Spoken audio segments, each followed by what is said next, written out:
आमदार साहेब, घटना अतिशय गंभीर आहे. लोक रस्त्यावर उतरलेले आहेत, तुम्ही पण रस्त्यावर बसलेले आहेत. प्रश्न मार्गी लागत नाही. अधिकारी 1 तास होऊन गेला, इथं कोण पोहोचत पण नाही. आता हा जो नॅशनल हायवे आहे, हा नगर कल्याण नॅशनल हायवे, हा जुना हायवे आहे आणि त्याच्यानंतर त्याच्यामध्ये रस्ता रुंदीकरण झालं, त्याचा दर्जा खूप चांगला वाढला, त्याच्यामुळं भरधाव वेगाने गाड्या वाहू लागल्या. पण जिथे जिथे असे स्पॉट्स आहेत, आता आमच्या उत्तरच्या परिसरात ते डोंबरवाडीच्या माथ्यावरून खाली गेलो होतो, तिथे कसं स्पॉट आहे, तिथे उतरला गाडी इतकी स्पीडली जाते, त्यानंतर एक टर्न आहे, ते गाडी हेलकॉनीच मारते, तिकडं दर 8 दिवसाला ॲक्सिडेंट आहेच आहे. तो एक स्पॉट. किंवा इथला गुळंतवाडीचा नागरी वस्तीचा असणारा स्पॉट, इथली शाळा, इथलं आपलं मंदिर, इथलं स्मशानभूमी किंवा बाकीचे घरं, ही जवळजवळ सगळे आहेत आणि हे पूर्वीपासून जे आहेत. तर इथं ॲक्सिडेंट सातत्याने होत असताना नॅशनल हायवेचे अधिकारी, त्यांच्याकडे हे वारंवार इथले सरपंच असतील किंवा जिल्हा परिषद सदस्य असेल किंवा तालुक्याचा आमदार म्हणून मी असेल, या विभागाचे खासदार अमोल कोल्हे असतील, यांनी तक्रार करूनसुद्धा की आम्ही त्याच्यावर प्रोव्हिजन करतो, परत म्हणले रंबलर स्ट्रिप लावले, त्याने काही गाड्याचे वेग थांबत नाही, तर उतरायला गाडी लागली का ती खूप जोरात येते. बरं, स्पीड ब्रेकरचा प्रयोग ह्या हायवेला 2-3 ठिकाणी झाला. त्याच्यानंतर त्याच्यावरही काही ठिकाणी इतक्या मोठ्या ॲक्सिडेंट व्हायला लागले की स्पीड ब्रेकर परत काढा, असंही नागरिकांचं म्हणालं किंवा त्याच्यामुळं अजून परत ॲक्सिडेंट व्हायला लागले. म्हणून अशा परिस्थितीमध्ये जर गाड्याचं गती जर कमी करायची असेल, त्याचं स्पीड जर कमी करायचं असेल, तर त्याला काही नॅशनल हायवेने तशा प्रकारच्या उपाययोजना केल्या पाहिजे. नाहीतर ग्रामस्थांची सातत्याने डे 1 पासून अशी मागणी होती की हा जो रस्ता मोठा होतोय, जसं घाटचा टर्न त्यांनी काढला आणि इकडच्या भांबेरे कंपनींचे आणि इतर लोकांचे लँड ॲक्विजिशन करून तिथून घाट केला, तसं इथं पण बायपास करा. शेजारी काही सरकारी जमीन आहे किंवा खाजगी जमीन आहेत, त्याचा सर्वे करून त्याचं ॲक्विजिशन करून तिथून बायपास करा, असं त्यांची त्या दिवशीपासूनची मागणी आहे. आणि ते जर त्याच्यावर उपाययोजना तेव्हाच्या तेव्हा झाला असता, तर आजचा हा काळा दिवस आमच्या हे गुळंतवाडीकरांना, या परिसरातल्या आणि जुन्नरकरांना पाहायला मिळाला नसता. म्हणून ही अत्यंत दुर्दैवी घटना आहे, वेदनादायी घटना आहे. एका व्यक्तीच्या अंत्यविधीला एवढे शेकडो संख्येने लोक आले असताना इथे तिथं 3 लोकांचा मृत्यू,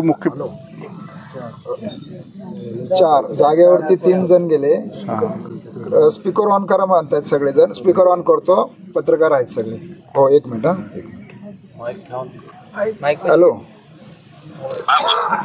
3 जण जागेवर गेले आणि 1 जण आता हॉस्पिटलला नेल्यानंतर एक्सपायर झाला. गुळुंजवाडीला तिथं अंत्यविधी होता. त्या अंत्यविधी झाल्यानंतर लोक थोडी रस्त्यावर आली आणि तेवढ्यात भरधाव वेगाने ट्रक वरून आला.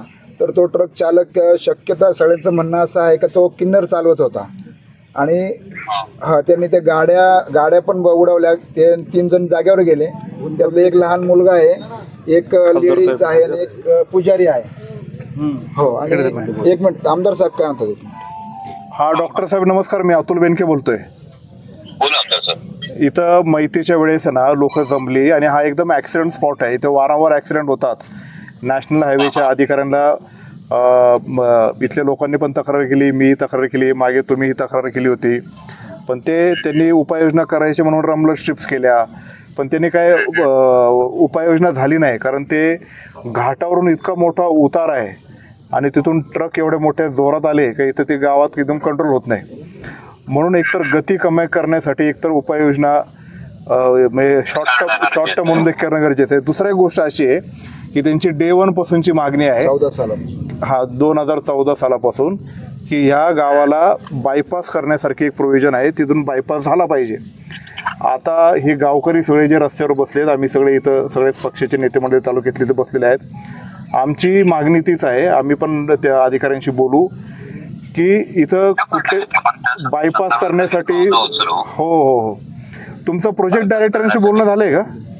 हो, काय प्रोव्हिजन आहे, सगळे स्थानिकांची जी मागणी आहे त्यानुसार बोलून त्याला काय प्रोव्हिजन करता येईल. पहिलं जसं तुम्ही म्हणाला त्या पद्धतीने ऍक्सिडेंट रिडक्शनच्या दृष्टीनं पावलं टाकणं, दुसरं हे करणं, या दोन्ही गोष्टी आपण प्राधान्याने करू. बरोबर. आता 2 मार्ग याच्यातून निघू शकतात.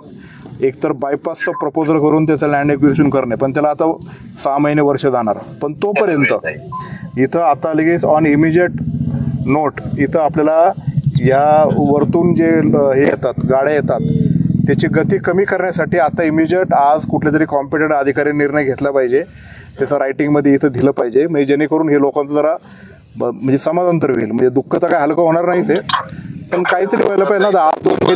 पुढच्या घटना टाळता येतील हो या दृष्टीनं जसं मागे आपण पुणे नाशिक हायवेला करून घेतलं होतं हो त्या पद्धतीनं मी लगेच अधिकाऱ्यांना या संदर्भात सांगतो, सूचना करतो, त्यांच्याकडून मी कारवाई करून घेऊ आपण. हो.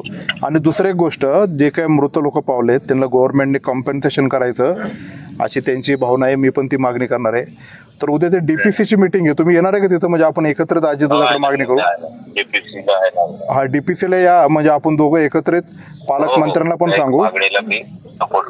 येस ठीक आहे, पण तुम्ही त्यांच्या फॉलोअपमध्ये राहा, कारण त्यांना यायला 1 तास लागेल असं समजतंय. कारण 1 तास इज टू लॉंग टाइम. आता जवळपास 2-3 तास झाले सगळे बसून. 1 तास लागेल म्हणून